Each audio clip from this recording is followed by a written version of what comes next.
Monsieur le Président,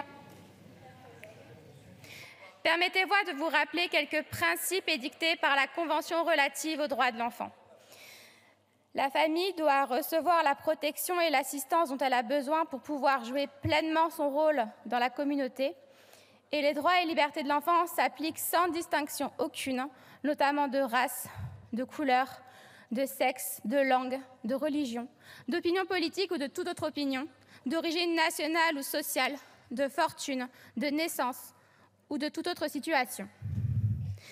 Alors, se fichant bien de cette convention, quel projet de société le Rassemblement national propose-t-il aux Français? Celui d'ajouter de la misère à une précarité déjà certaine pour des familles qui survivent à l'aide d'allocations familiales, dans un contexte où les prix s'affolent et où, en revanche, la CAF chiffre à 10 milliards d'euros chaque année le montant des aides non réclamées. Avant de vouloir suspendre ou supprimer le versement des allocations familiales, encore faudrait-il s'assurer qu'elles soient correctement versées. Du reste, votre rengaine n'est pas nouvelle. Il y a 20 ans déjà, la chanson Récréation de Trio nous livrait ces quelques paroles.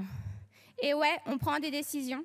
Les gens d'en bas sont mauvais en termes d'éducation, puisqu'ils gèrent mal leur mouflet, puisqu'ils tiennent mal leur maison.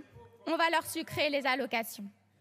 Déjà en 2005, les révoltes urbaines avaient justifié la création d'un contrat de responsabilité parentale. Déjà en 2010, la droite imposait un dispositif de suspension du versement des allocations familiales dans la loi sur l'absentéisme scolaire, sans étude d'impact et sans réflexion prospective préalable.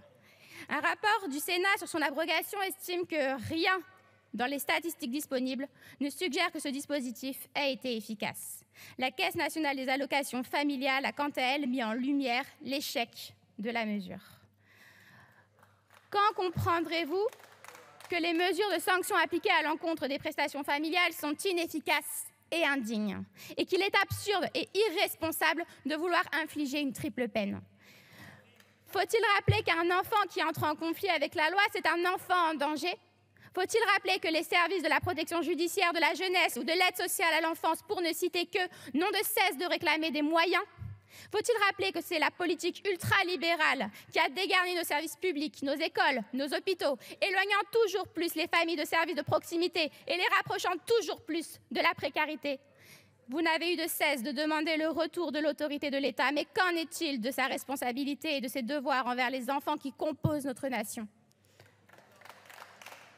Au lieu de cela, l'extrême droite s'obstine à faire porter aux familles déjà en difficulté la responsabilité du désengagement des pouvoirs publics. D'ailleurs, quelle ingénieuse idée que de demander aux parents d'apporter la preuve qu'ils auraient tenté d'empêcher leur enfant de commettre un délit ou un crime.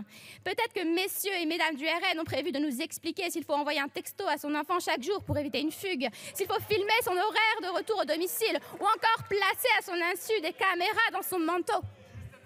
Cette proposition de loi masque vos réelles intentions. Vous avez besoin d'aide, seule Madame Soudet a la parole. Pour mieux exprimer votre pensée.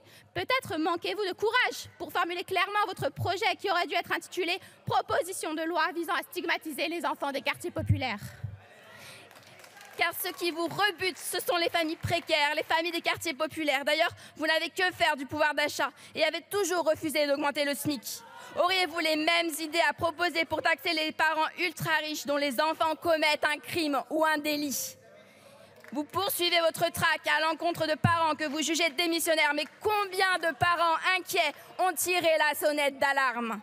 Permettez-moi de vous parler de Muriel, 42 ans, qui cumule 2 emplois et élève seule ses 2 enfants de 16 et 12 ans.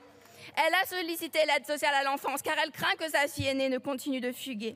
Elle s'est rendue au commissariat pour indiquer que son enfant n'était pas rentré. Elle a tenté de joindre le 119 saturé d'appels. Elle désespère d'obtenir un rendez-vous auprès de travailleurs sociaux débordés. Que répondez-vous concrètement à Muriel? Rien. Vous utilisez de façon démagogique les révoltes urbaines qui ont fait suite à la mort d'un jeune homme prénommé Naël, âgé de 17 ans, par un agent de police. Cette mort tragique a réveillé une colère légitime face à un racisme systémique et au mépris d'une politique de classe. Mais pour vous, la délinquance a une origine géographique, une classe sociale, un visage. Pour reprendre les mots de Kerry James, au cœur de débats, des débats sans cœur, toujours les mêmes qu'on pointe du doigt dans votre France des rancœurs.